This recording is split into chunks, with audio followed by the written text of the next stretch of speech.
横尾太郎は素顔を明かさぬゲームクリエイター。文字通りの覆面作家だ。横尾の代表作、ニーヤオートマタ。未来の地球でアンドロイドと機械生命体の戦いを描いたアクション RPG。600万人を超える人々が購入するという世界的な支持を得た。今日横尾さんにお会いして一番教えてほしいことがあるのは、これから映像世界でどうなるんでしょうかねっていうことだけなの。はい、ゲームは僕はなくなるっていうふうに思っていて、いずれで、なぜかっていうとゲームっていうのはお客様に寄り添うもので、お客様の欲求に従う。だから基本的には快楽にものすごく忠実なもので、基本的には全てがゲームになると思ってるんですよね。で例えばなんか物を一つ買うでも、今そのネットでアマゾンでポチってやったりしたり、あと券売機で物を買ったり、いろんな商取引でいろんなことお仕事で請求書を出したりしてるんですけど、面白くも何ともないものはゲームはどんどん面白くできるから、今後は映像とかも含めてもっとゲームは世の中に溶け込んでいく。で人々の生活を豊かにして楽しくしちゃうだろうと、ゲームは。で、実際ソーシャルネットとかでいいねとかを付き合う文化とか出てきて、あれがいい文化かどうかはさておき、快楽に紐づいたゲーム的な仕組みで動いていて、もう世の中どんどんそうなっていくことで、もともとあった単独としてのゲームが溶けて消えてなくなってしまって、世界に広がっていろんなものの中に存在する世界になるなっていう。僕映像畑ではないので、じゃあアニメや映像がどうなるかっていうのは正直よくわからないですけど、僕はゲームはいずれみんなゲーム単体では遊ばなくなって、生活の中に含まれるものに溶けていくんじゃないかなと思ってました。なるほどね、なるほどね。それで今のような手順で説明されるとても了解します。だから実生活の中に溶け込んでいっちゃうものだとするならば、じゃあ僕のような立場、つまり映画志向だった人間の世代とやっぱり根本的に違うんで、これ以上のお話を聞けないないや聞けないなっていうこと。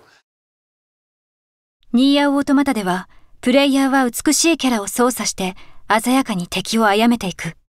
しかし物語の途中でこれまで殺めてきた敵が実は味方かもしれないという可能性が提示される。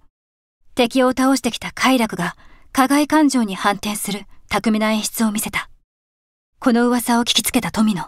横尾に新しい物語へのヒントを求めた。特にアニメと比較しての話になりますけれど、やっぱり物語を伝えるという仕組みとしては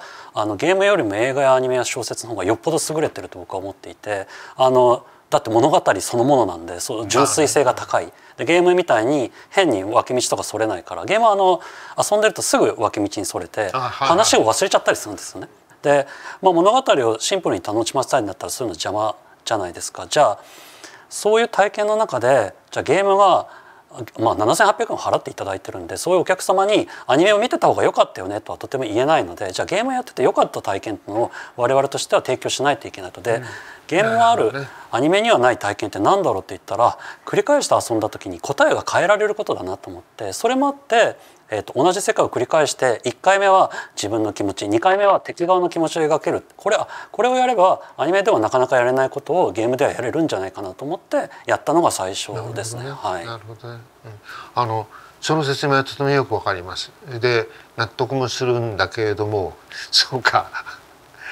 ゲームの繰り返し性の必然が生んだ手法であることは事実ですね。そうですね。はい。もう一つ質問の中で用意したことなんだけども、そういうその性能が違うものとシーンが違うこととつなげていくという要するにコンピューター上の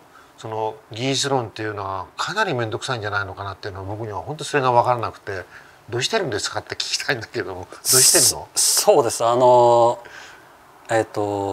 そこおっしゃってるところ本当に実はすごく大変で、いわゆる全体としてのドラマを感じさせるのにプレイヤーがあっち行ったりこっち行ったり散漫なことをやる。でそういうことを例えば今ヒロインの大事なパートナーが死んだっていう描写を描いた後に街のお店に行くと「いらっしゃいませ」とか言ってきたりするんですよ。で空気感ぶち壊すじゃないですか。でそれをなんとかできないかなっていうことをいろいろ試す。やっぱりうまくいかなかったですので、そういう時にこの状況の時なんとなくデザインしているのが世界全体の気持ちみたいなのをまずデザインして、要はプレイヤーがこの時に悲しいから世界全体は悲しいみたいな、だから悲しいからいつもお笑いなジョークを言うお店は閉まってるっていうことをやるんですよね。でそういうプレイヤーの気持ちを世界全体の空気感に変えて、その世界全体の空気を何種類か用意してあげて、その状態に切り替わっていくような仕組みになってますね、あれ中身は実は。だけどその気分を切り替えるということが、はい、双方向でやれるわけ？いや、ものはドラマで描いた時にキャラクターが死んだっていうのはこっちでコントロールできないドラマで描けるので、お渡しした直後にこの瞬間に、残りの町の人は基本的にみんな無口になろう、そして BGM は悲しい BGM を鳴らそうみたいなコントロールをするんですよね。でその状態をしばらく続けて、プレイヤーさんが大体このぐらいで気持ちが余韻が晴れたかなっていうところで元のゲームに戻してあげるっていう、そういう制御をしてます。やっぱり使い分けをするしかないってことですね。そうですね。ある程度ちっちゃい感情のブロックに分けて、そのブロックをイベントの塊にして、このブロックをもう強制的に一気に見させるんですよね。で、これが終わったら次のどのブロックを見るかは自由なんだけど、実は感情のある程度のコントロールのブロック単位はもう強制的に体感をゲーム内でもうここからここまではもう一気に見てねっていうことでやらないと、何せ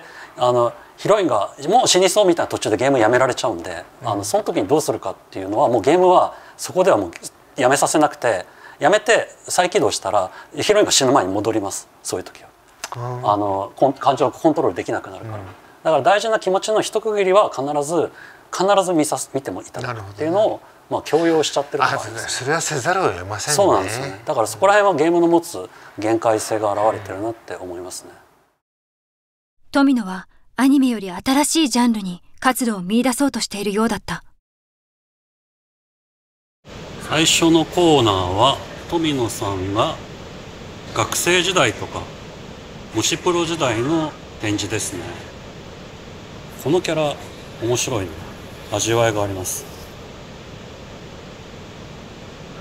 こちら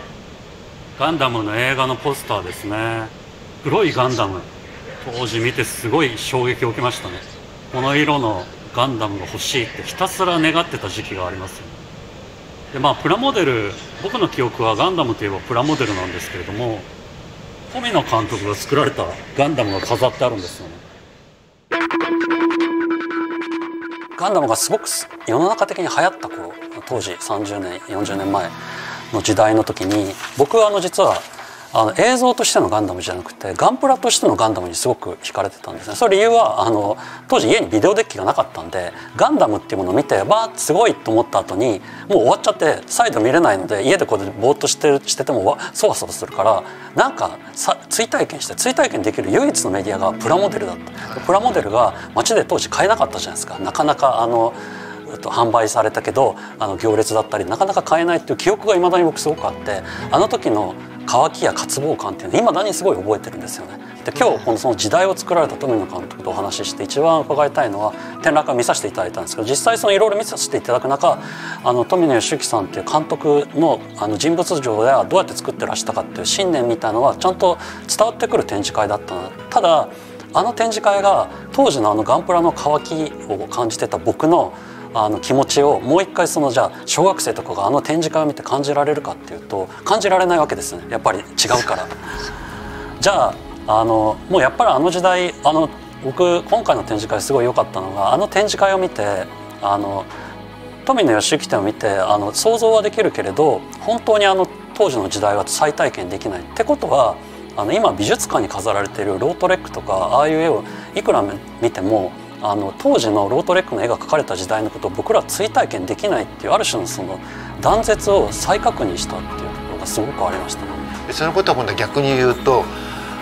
高畑監督のハイジをやってる後仕事を手伝わせてもらってる時に、なんでこの人これでいいんだろうかって、なんでこんなつまらない話でいいんだろうか、こんなもので20何分子供たちが見せられるものなんか作れるわけないんだよねと思いながら、コントをやってて10年20年経つと名作になってるわけ。で俺はそういうつもりでやってたんじゃなくて日銭稼ぎでしかやってなかったんだけれどもねっていう言い方があるわけ。なるほど。横尾がこだわってきたのは、主人公が常に正義であるとは限らず、敵には敵の戦う理由があるという世界。これは